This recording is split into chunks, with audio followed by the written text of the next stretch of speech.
Hello guys, मैं हूं ओम और आप देख रहे हैं इंजीनियरिंग एक्सप्रेस। एक ऐसी एक्सप्रेस जहां से आप सीखते हैं डेली कुछ नया और बनाते हैं अपनी इंजीनियरिंग की जर्नी को और भी आसान। तो गाइस, अब तक हमने क्या देखा? पिछले वीडियो में हमने देखा कि कंटिन्यूटी इक्वेशन क्या होती है। कंटिन्यूटी इक्वेशन जो पहले से हम पढ़ते आ रहे थे वो किस किस चीज के लिए थी, उसके क्या क्या अजम्पशन थे, और उसके बाद हमने अपनी इक्वेशन ड्राइव की थी डिफरेंशियल फॉर्म में, ताकि हम उसको अनस्टडी, स्टडी और इनकम्प्रेसिबल फ्लो के लिए लगा सकें। और लास्ट में उसके ऊपर एक क्वेश्चन भी हमने किया था। आज उसी से आगे हम बात करने वाले हैं और आज हम बात करेंगे किसकी? फ्लूइड एक्सेलरेशन की। किसकी बात करेंगे? फ्लूइड एक्सेलरेशन की। तो चलिए करते हैं बिना देरी के शुरुआत।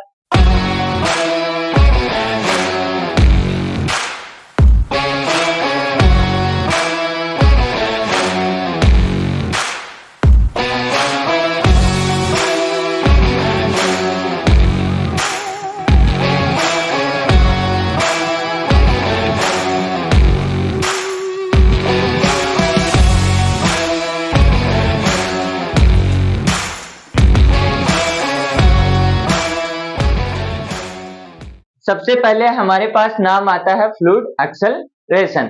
अब एक्सेलरेशन से समझ आ रहा होगा कि एक्सेलरेशन होता क्या है। एक्सेलरेशन क्या होता है ये सबको पता है, चेंज इन वेलोसिटी। ये चीज हम बचपन से पढ़ते आ रहे हैं कि चेंज इन वेलोसिटी। अब आपको एक बात मैं पूछूं कि आपका फ्लो कैसा है? स्टडी फ्लो है। आपका फ्लो कैसा है? स्टडी फ्लो है। तो क्या स्टडी फ्लो में आपका एक्सेलरेशन होगा? क्या आपका एक्सेलरेशन होगा? एक बार बताओ तो जरा, एक बार सोचो। आप अपना आंसर खुद को दो या फिर कमेंट बॉक्स में लिखो। क्या आपके पास स्टडी फ्लो है तो क्या आपके पास एक्सेलरेशन होगा? आपके पास एक्सेलरेशन होगा। अब एक चीज आप ध्यान से सुनिए, यहाँ पे जो आप समझ रहे हैं वो एक्सेलरेशन नहीं होगा। वो आप समझ रहे हैं कि change in time, change in velocity with respect to time, DV upon dt, ये होता है आपका एक्सेलरेशन। लेकिन यहाँ पे वो वाला एक्सेलरेशन नहीं होगा। यहाँ पे कौन सा वाला एक्सेलरेशन होगा? पोजीशन वाला। कैसे होगा? एक बार देखो इधर। ये मान लो आपके पास क्या थी? कोई नोजल थी। इसको आप क्या बोलते हो? नोजल बोलते हो। थर्मोडायनेमिक्स में पढ़ी है।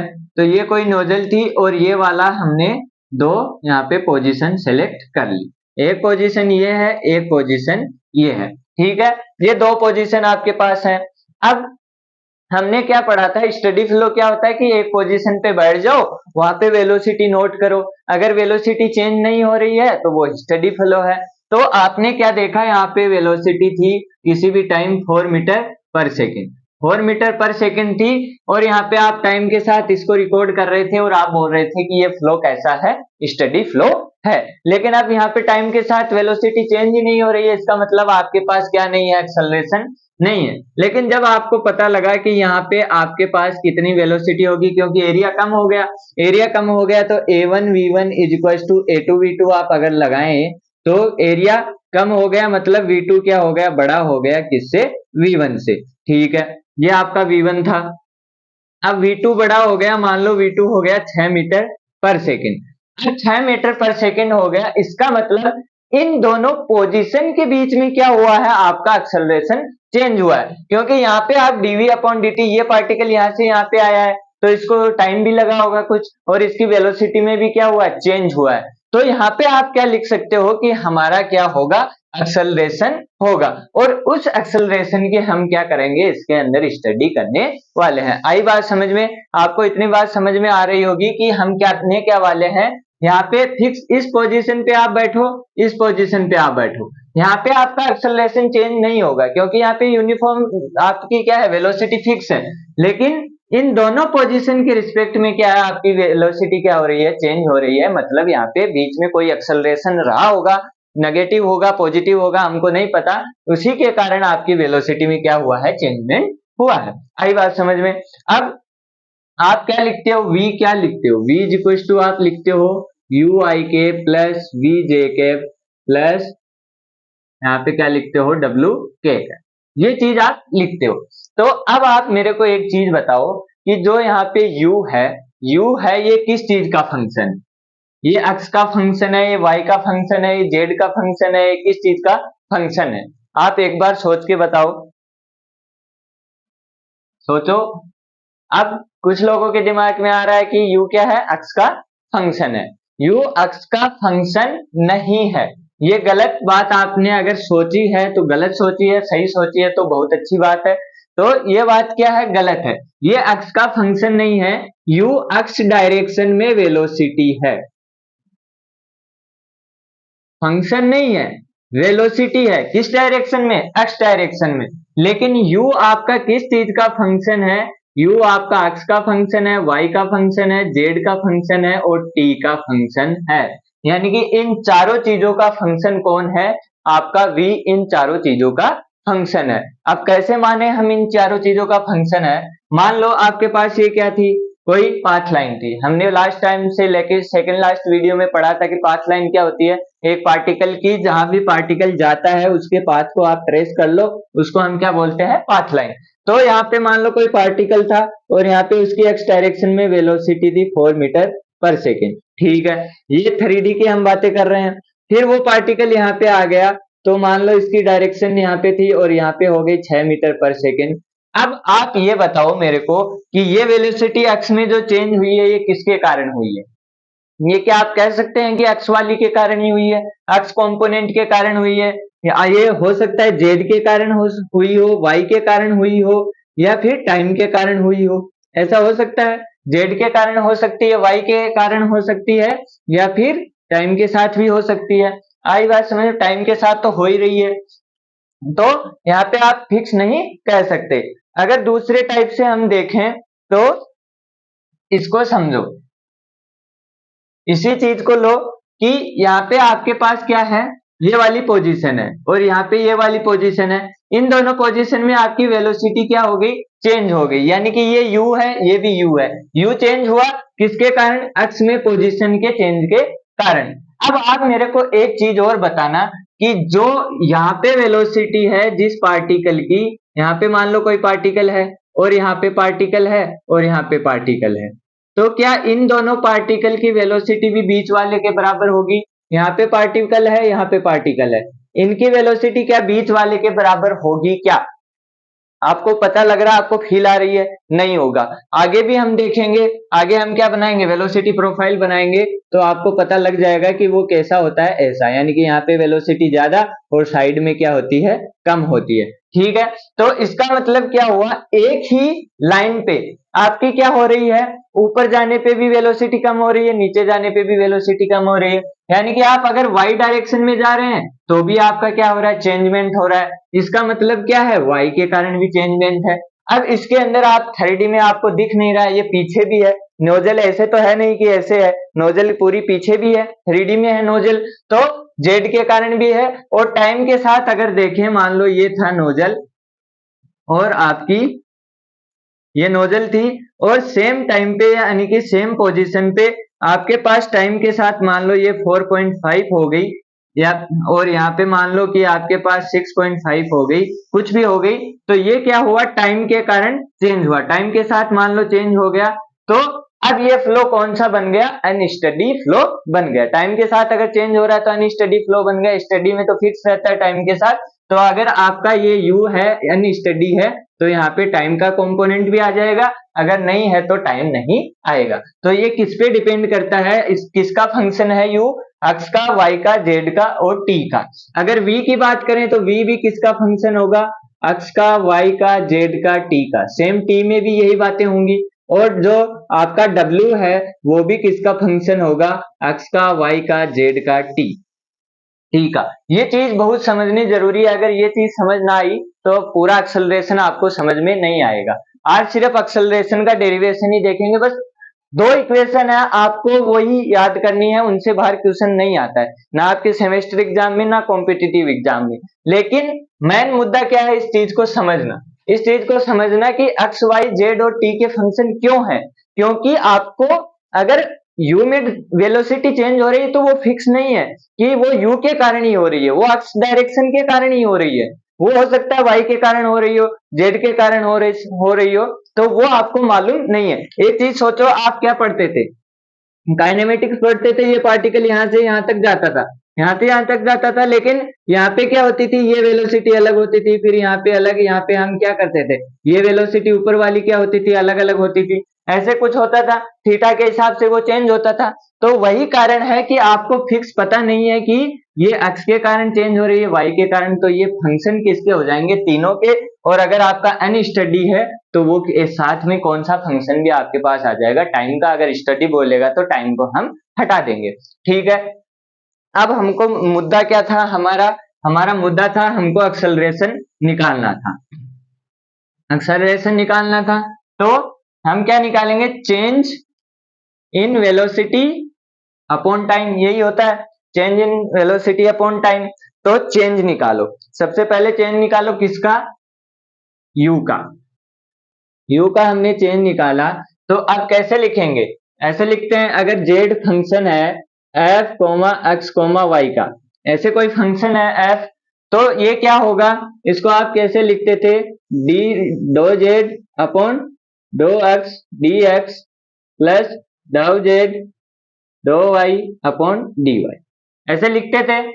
टेलर सीरीज आपको याद होगी फर्स्ट ईयर में मैथ में, तो ये चीज हम लिखते थे। डिट्टो सिमिलर चीज हम कहाँ पे लिख सकते हैं, यहाँ पे। तो यहाँ पे क्या लिखेंगे, डो u अपॉन डो x dx प्लस यहाँ पे चार चीजें आएंगी, डो y dy प्लस डो u डो z dz प्लस डो u डो t dt। ठीक है, अब एक्सेलरेशन निकालना है, तो एक्सेलरेशन क्या होता है, एक्सेलरेशन क्या होगा, एक्सेलरेशन की बात करें तो वो क्या होता है, dv अपॉन dt, चेंज होगा तो dt से इसको डिवाइड करेंगे, तो ये क्या बन गया dt, अगर इसको डिवाइड करें dt से तो ये बना dt, ये आया dt, ये आया dt, ये आया dt, और यहाँ पे भी आया dt। ठीक है, अब ये क्या बन गया, ये बन गया एक्सेलरेशन, कौन सी डायरेक्शन में, एक्स डायरेक्शन में। कौन सी डायरेक्शन में बन गया, u कौन सी डायरेक्शन में है, एक्स डायरेक्शन में वेलोसिटी है। अब एक्स में वेलोसिटी है तो, और ये y में वेलोसिटी है, v वेलोसिटी कितने कंपोनेंट पे डिपेंडेंट है, तीन पे, u पे, v पे, w पे। तो इसका मतलब आपकी जो एक्सेलरेशन होगा वो भी कितने चीजों पे डिपेंड होगा, तीन पे।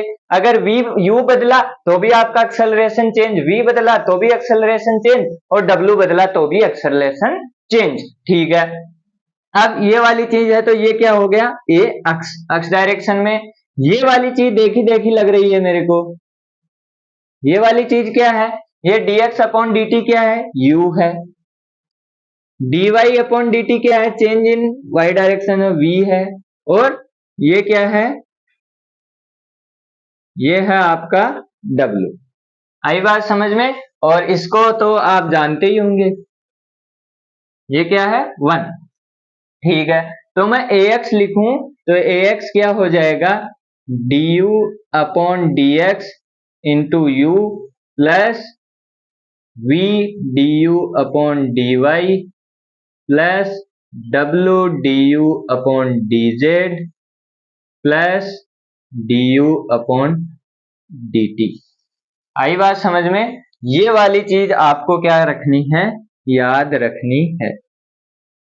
सिमिलरली क्या होगा, अब अगर y के लिए लिखूं तो dv upon dt plus dv upon dt, ये चीज दोबारा लिखने की जरूरत है क्या, दोबारा लिखने, दोबारा अब आप दोनों के लिए आप खुद से लिखो, प्लीज लिख लेना, मेरे पास जगह नहीं है वरना मैं भी लिख देता। तो आपको क्या करना है, यहाँ पे सिर्फ dv upon dt equal to dv upon dx, dx dt आएगा तो फिर वही कहानी हो जाएगी, और क्या आ जाएगा, ay equal to u dv upon dx plus v dv upon dy plus w dv upon dz plus dv upon dt। ठीक है, और z में आ जाएंगे तो क्या आ जाएगा, az equal to u dw upon dx plus v dw upon dy plus w dw upon dz plus dw upon dz। ठीक है, ये एक इक्वेशन याद है, तीनों याद है आपको, v का वेरिएशन करना है। और याद कैसे रखना है, U V W you V W you V W. और जैसे अक्ष में है तो अक्ष में यू होता है d you upon D x, d you upon D x, d you upon D y, d you upon d z, d v upon D x, d v upon D y, d v upon d z और d v upon D t. ठीक है, इतना आपको समझ में आ गया। अब आपको क्या करना है, यहाँ पे मैं लिख दूं ये वाली चीज, आपके पास कौन सा एक्सेलरेशन है, ए इज इक्वल टू ये हो गया ए x I cap plus a Y J cap plus A Z के कैप। ठीक है, ये तीनों चीजें, ये एक्सेलरेशन आपका हो गया। अगर इसका मैग्नीट्यूड पूछे, अगर आपको मैग्नीट्यूड पूछे तो वो क्या हो जाएगा, ए x square plus a y square plus A Z का स्क्वायर और इसका टोटल का अंडर रूट। ये तो बहुत बार निकाला है, तो ये ए क्या हो जाएगा आपका under root A x square plus a y square plus A Z square. आ रही है बात पूरी समझ में। मेन मुद्दा इस चीज का यहीं पे आता है, आपको ये पता रहना चाहिए एक्स वाई जेड और टी के फंक्शन क्यों है, वो पता लग गया कि चेंज हो रहा है टाइम के साथ, तीनों चीजें, एक्स के कारण भी यू चेंज हो सकता है, वाई के कारण भी, जेड के कारण भी, टी के कारण भी। आई बात समझ में। और ये you V Z you V W अगर वेलोसिटी तीन कंपोनेंट पे डिपेंडेंट है तो एक्सेलरेशन भी तीन कंपोनेंट पे डिपेंडेंट होगा। ए के वी के लिए ए एक्स लिख दिया, वी के लिए ए वाई लिख दिया और डब्ल्यू के लिए ए जेड लिख दिया। ठीक है, और आपको ये हो जाएगा ए एक्स आपको याद रखना पड़ेगा, ए वाई याद रखना पड़ेगा, ए जेड याद रखना पड़ेगा। आपको अभी क्वेश्चन से मालूम चल जाएगा कैसे क्वेश्चन आता है। आएगा इनका क्वेश्चन सीधा 8 नंबर का क्वेश्चन आएगा सेमेस्टर में, और कॉम्पिटिटिव एग्जाम में भी बहुत बार पूछा जाता है। बहुत इंपॉर्टेंट टॉपिक है, इसीलिए अलग से एक अगले अभी एक दो जो टॉपिक आएंगे अलग अलग सब पे वीडियो है, और सब पे वीडियो इसीलिए अलग अलग बनाई है क्योंकि बहुत ही इंपॉर्टेंट पार्ट चल रहा है फ्लूइड काइनेमेटिक्स का। ठीक है, तो ये चीज आपको पता होनी चाहिए, D you upon D T ये सबको पता है, U V W X Y Z. तो ये सिंपल चीज है, कुछ है नहीं, आपको इतना सा मालूम है तो आगे आप एक्सेलरेशन बचपन में पढ़ रखा है वो सारी चीजें आप लगा सकते हैं। ठीक है, तो ये है हमारा फ्लूइड एक्सेलरेशन। अब चलते हैं इसके क्वेश्चन पे, तो आज खूब सारे क्वेश्चन करेंगे, तो चलिए चलते हैं। हेलो गाइस, तो अब हम देखने वाले हैं क्वेश्चन वाला पार्ट। आज आपके क्वेश्चन की प्रॉब्लम को भी सॉल्व करने की कोशिश करी है। तो आपके सामने क्वेश्चन आपको दिख रहा है, क्वेश्चन है आपके लिए पूरे 7 करोड़ का, और आपको इसके अंदर लाइफलाइन नहीं मिलेगी। ठीक है, तो क्वेश्चन क्या दिया हुआ है, क्वेश्चन है water flow through a pipe with a velocity given by v is equal to, हमको v दिया हुआ है, क्या दिया हुआ है v इसने बोला है v हमारा होगा 4/t plus x plus Y का जे कैप। ठीक है, फिर इसने बोला है the unit vector in the Y direction and X and Y in metres the magnitude of total acceleration. यानी कि हमको क्या पूछा है, टोटल एक्सेलरेशन, और वो भी क्या, मैग्नीट्यूड। मैग्नीट्यूड पूछा है, मतलब इसने हमको क्या पूछा है, ए का मैग्नीट्यूड, और वो कितना होता है वो हम जानते हैं, ए x square plus a y square plus A Z का स्क्वायर का अंडर रूट, ये चीज होती है। अब एक चीज ध्यान से देखो, यहाँ पे x और y दिया हुआ है और t का वैल्यू दिया हुआ है। ठीक है, तो हमको क्या करना है, यहाँ पे जे कैप से आपको क्या पता लग रहा है, जे कैप से। अब एक चीज ध्यान रखना, कुछ लोग क्या करते हैं, ये x दिखा तो इसको u मान लेते हैं, y दिखा v मान लेते हैं और इसको t की टर्म मान लेते हैं। ऐसा नहीं करना है, ये पूरा क्या है, ये पूरा आपका ब्रैकेट में है, और ब्रैकेट के बाहर क्या लगा हुआ है, जे कैप। जे कैप लगा हुआ है, इसका मतलब क्या है कि ये चीज क्या दी हुई है, हमको v दी हुई है। इसका मतलब हमारा u क्या हो गया 0 और हमारा w क्या हो गया 0। w v u और w की इसने कोई बात ही नहीं करी है, तो u क्या हो गया 0, w क्या हो गया 0। इसका मतलब u 0 हो गया और w 0 हो गया। इसका मतलब हमारा ax भी क्या हो गया 0 हो गया, ax भी 0 हो गया, और ay भी क्या हो गया, सॉरी az भी क्या हो गया 0 हो गया। तो ये वाली टर्म कैंसिल हो गई और ये वाली टर्म कैंसिल हो गई, बचा क्या, बचा ay बचा, वो क्या होता है, वो होता है u dv upon dx plus v dv upon D y plus डब्ल्यू d v upon d z plus d v upon D T, ये चीज होती है। तो अब करो इसको कैलकुलेट। अगर यहाँ पे u देखोगे तो यहाँ पे u भी क्या है, जीरो है, तो ये वाली टर्म जीरो हो गई, और w जीरो है तो ये वाली टर्म भी जीरो हो गई। आ रही है इतनी बात समझ में? इतनी बात समझ में हमको आ रही है। तो अब क्या होगा, अब होगा आपके पास, अब क्या होगा, अब होगा ये वाली टर्म जीरो हो गई, मतलब अगले ने पूछा क्या है हमको, एक ये वाली टर्म और एक ये वाली टर्म, ये दो ही टर्म्स हमसे पूछी हैं। तो पूछी हैं तो इनको बताएंगे। ए वाई क्या होगा, ए वाई होगा वी क्या है अपना, वी है 4/t plus x plus Y, ये है into DV upon D Y. अगर ये t है तो ये वाला टर्म क्या हो जाएगा, जीरो हो जाएगा। x है तो जीरो, y के लिए क्या बचा, 1 बचा, plus dv upon dt। dv upon dt क्या होता है, dv अपॉन dt क्या होगा, t ऊपर आया तो माइनस टी की पावर -1, और यहाँ पे क्या बना 4t की पावर -1, तो इसका डिफरेंशिएशन करोगे तो क्या होगा, -1 4/t², है कि नहीं। टी की पावर 1 बढ़ जाएगी, नीचे जाएगी तो क्या हो जाएगी, -2, तो यहाँ पे क्या बन गया 4/t²।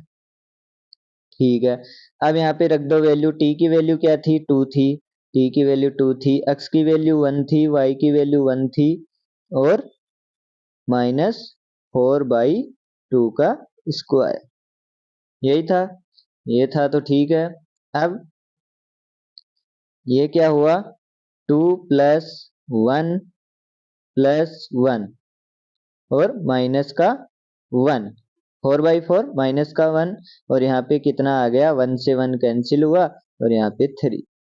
ठीक है, अब इसका अगर आप मैग्नीट्यूड भी लेंगे तो वो 3 का स्क्वायर का अंडर रूट क्या हो जाएगा, 3², और इसका वापस क्या आ जाएगा, 3। तो आपका आंसर क्या होगा, यहाँ पे 3 आंसर होगा। एक बार इसको पूरा साथ में देख लो। हमने किया क्या है, हमने किया क्या है, हमने किया है कि सबसे पहले हमने करा यहाँ पे ए एक्स की टर्म और ए वाई की टर्म और ए जेड, सॉरी ए एक्स की टर्म और ए जेड की टर्म क्या हो गई, जीरो हो गई, क्योंकि इनके अंदर हमारी यू और डब्लू जीरो है। यू और डब्लू जीरो है तो हमको कोई परेशानी नहीं हुई, और हमने क्या कर दिया इनको जीरो, यू जीरो है तो ये ए वाई में भी ये वाली टर्म्स जीरो हो गई, और सिंपल हमने कैलकुलेशन कर ली। अगर सेमेस्टर एग्जाम में इसी चीज को पूछेगा तो वो क्या करेगा, वो आपको u और w वाली टर्म्स जीरो नहीं देगा, यानी कि i, j और k तीनों में आपको कुछ छोटा मोटा फंक्शन देगा, और तीनों छोटा मोटा फंक्शन देगा तो आपको ax भी लगाना पड़ेगा, ay भी लगाना पड़ेगा, और az भी लगाना पड़ेगा, जो कितने नंबर का आएगा, जो आपके 8 नंबर का सेमेस्टर एग्जाम में आएगा। ठीक है, अगला क्वेश्चन आपका है, अगला क्वेश्चन क्या लिया हुआ है, अगला क्वेश्चन है for a steady flow the velocity field. यहाँ पे आप देख सकते हैं, यहाँ पे कितनी दी हुई है, 2 दी हुई है, उसने उसने 2 दिए हैं आई और जे में। द मैग्नीट्यूड ऑफ, मैग्नीट्यूड पूछा है of the acceleration of A particle, और यहाँ पे ये प्लस है और ये माइनस है, ऐसे हैं, +1 -1 इज, बताओ।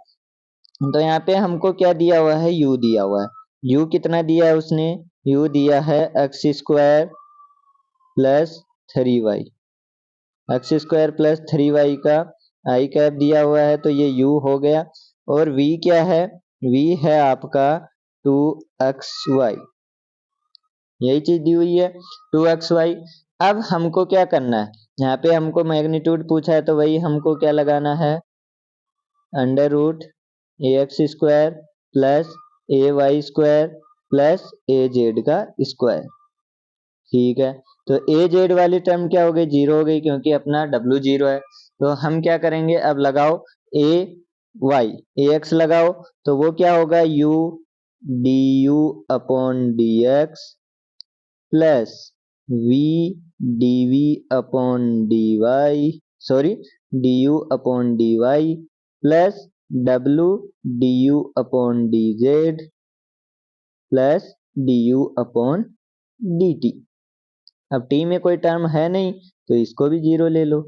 ठीक है, w में कोई टर्म है नहीं तो w जीरो है तो ये भी जीरो, यानी कि हमको दो चीजें करनी है। u कितना है, u आपका है x square plus 3y, x square plus 3y, और du अपॉन dx कितना हो जाएगा -2x, ठीक है, प्लस v कितना है, v आपका है 2xy, और इसका डिफरेंशिएशन कितना हो जाएगा du upon dy, du upon dy का डिफरेंशिएशन हो जाएगा 3, ठीक है।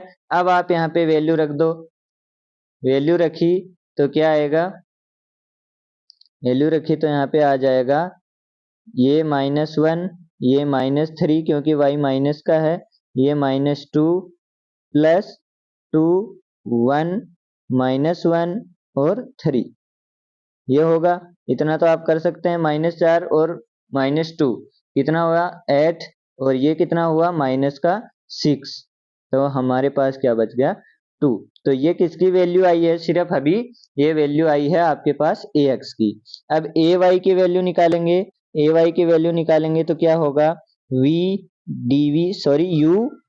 dv upon dx plus v dv upon dy plus w dv upon dz। अगर आपको पूरे की जरूरत नहीं है फिर भी आप लिखिए, क्योंकि इससे आपकी क्या हो जाएगी, प्रैक्टिस हो जाएगी और आपको याद भी हो जाएगा, ठीक है। w 0 है तो ये भी वाली 0 हो गई। अब u कितना था, u हमारा था -x स्क्वायर, और क्या था -x स्क्वायर प्लस 3y, और नीचे क्या है 2xy,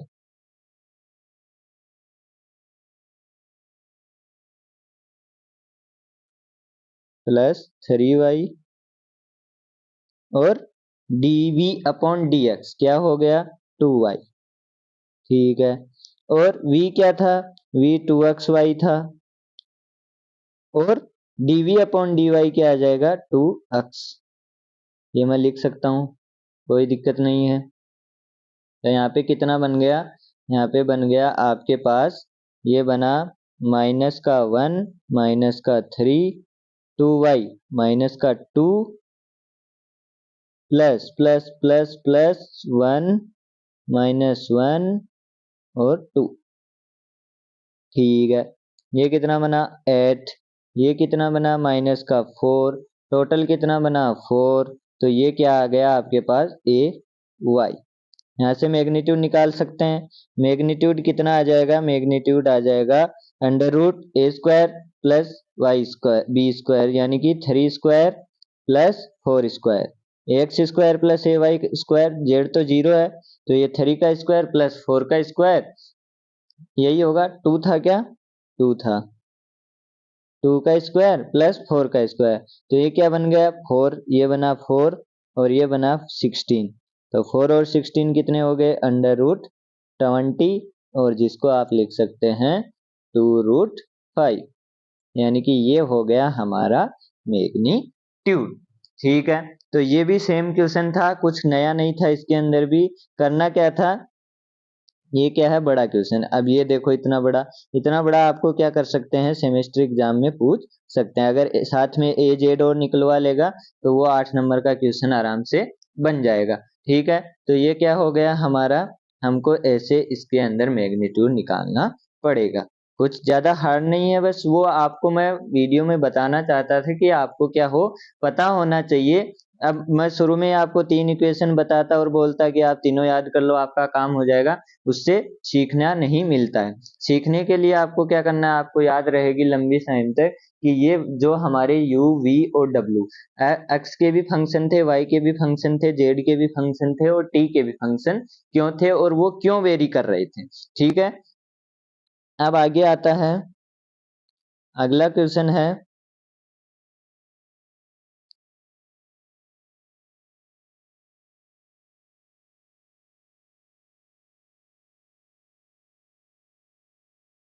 अगला क्वेश्चन क्या बोल रहा है, ए फ्लूइड विद डिस्चार्ज, ये अच्छा क्वेश्चन है, a fluid with a discharge of 5 metre cube per second, क्या दिया हुआ है डिस्चार्ज, डिस्चार्ज को आप क्या बोलते हैं क्यू बोलते हैं, और जिसको आप क्या लिखते हैं Q is equal to A into V, enter the nozzle, और वैल्यू कितनी दी हुई है आपको 5 मीटर क्यूब पर सेकेंड, ठीक है। The nozzle which cross section area varies with x, यानी कि इसका क्रॉस सेक्शन एरिया, नोजल ऐसी होती है, नोजल ऐसी होती है तो एरिया कैसे वेरी कर रहा है, a is equal to 1/1 plus x square से इसका एरिया वेरी कर रहा है।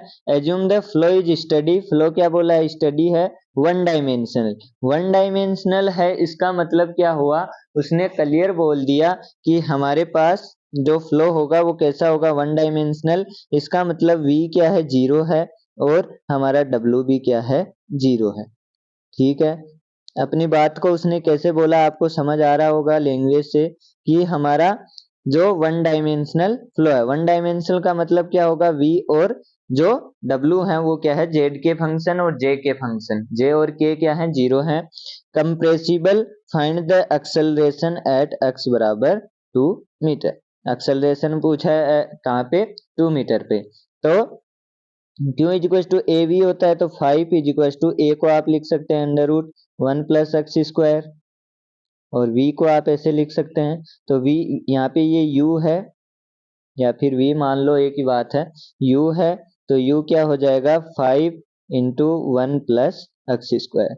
तो आपके पास u की इक्वेशन आ गई 5 प्लस 5 एक्स स्क्वायर। उसने इस बार क्या नहीं किया, डायरेक्ट इक्वेशन नहीं दी, डायरेक्ट इक्वेशन नहीं दी, उसने क्या कर दिया, आपको घुमा के बताया कि इसका फ्लो इतना है, ये लाप्लाप, तो क्यों से आपको पता लग गया कि इसकी इक्वेशन क्या होगी। इसकी इक्वेशन क्या निकल के आई, 5 प्लस 5 एक्स स्क्वायर। अब आप सिंपल कर सकते हैं आराम से, करना क्या है, करना कुछ नहीं है, करना क्या है, करना कुछ भी नहीं है। आपको क्या लगाना है, ए अक्स निकालना है, क्योंकि y और z तो क्या है, जीरो है, तो यहाँ पे क्या होगा, u du upon D X, plus आगे वाले लिखने की जरूरत है क्या, v du upon D Y लिखने की जरूरत है क्या, नहीं, क्योंकि v जीरो है तो ये भी जीरो, आगे w जीरो है तो वो भी जीरो, और आपका t वाला टर्म भी जीरो, स्टडी बोला है तो t वाला टर्म भी जीरो। ठीक है, तो वो आगे वाली टर्म लिखने की आपको कोई जरूरत है नहीं। तो यहाँ पे क्या होगा, अब क्या करेंगे, a x is equal to u कितना है, 5 प्लस 5 एक्स स्क्वायर, और d you upon D x कितना हो जाएगा, 10 एक्स। एक्स कितना बोला है, 2 बोला है, तो 5 प्लस 5 इंटू 4 ये होगा, प्लस सॉरी इंटू 20, 10 इंटू 2 20, तो ये कितना हो जाएगा, 5 इंटू 4 20 प्लस 25 इंटू 20, और वो कितना आ जाएगा, 500। ठीक है, 500 मीटर पर सेकंड स्क्वायर। आ रही है इतनी बात समझ में, आ रही है कि नहीं आ रही है, इतनी बात समझ में आ रही है। क्या किया उसने, हमको डायरेक्ट नहीं बोला है कि हमारा क्या है, v और w जीरो है, उसने 3 लाइन में क्वेश्चन खत्म कर दिया, और 3 लाइन में आपको इक्वेशन भी दे दी, कैसी फॉर्म में, q की फॉर्म में, डिस्चार्ज की फॉर्म में आपको इक्वेशन भी बता दी, और उसने ये भी बोल दिया कि v और w हमारे क्या हैं, जीरो है, v और w हमारे क्या है, जीरो है, तो उसने हमारे क्वेश्चन को आसान भी कर दिया। अगला क्वेश्चन आता है, अगला क्वेश्चन क्या बोल रहा है, अगला क्वेश्चन बोल रहा है कि a certain 2 dimension incompressible flow, incompressible flow, ये वाले वर्ड बहुत ध्यान से पढ़ना। Velocity field is given by, velocity field आपको दी हुई है एक्स और जे में। The stream line for this flow are given by the family of curves. हमको क्या करना है, स्ट्रीम लाइन की इक्वेशन बतानी है। स्ट्रीम लाइन की इक्वेशन हमने क्या देखी थी, स्ट्रीम लाइन की इक्वेशन हमने देखी थी D you upon U, sorry D X upon U plus, sorry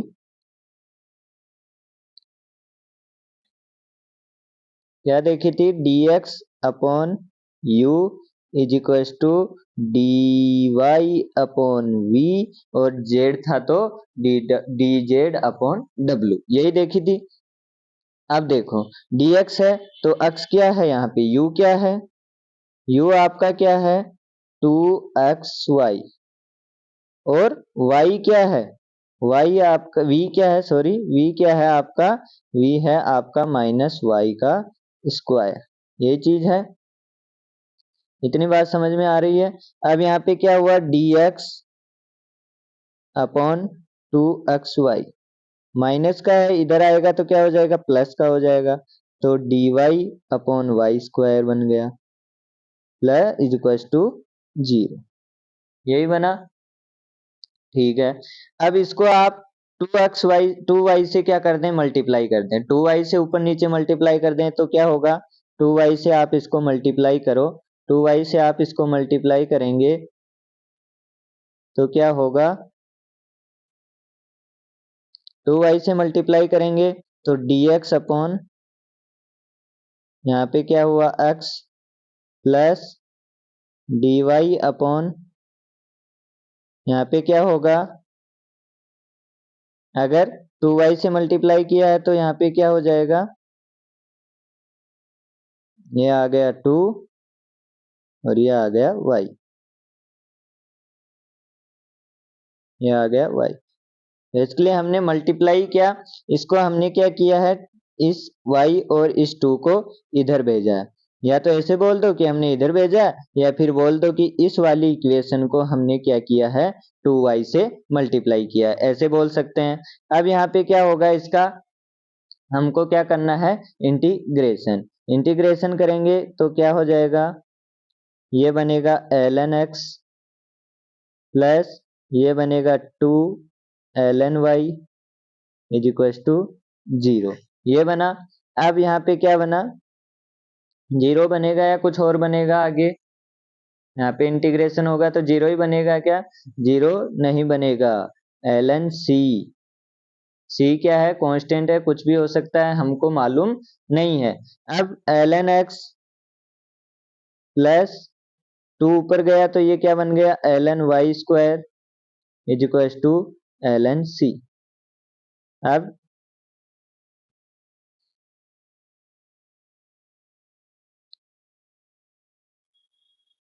ये दोनों मल्टी प्लस में है तो इसको लिख सकते हैं ln x y स्क्वायर, ये इंटीग्रेशन के फंडे हैं, ln c, जितना इंटीग्रेशन है।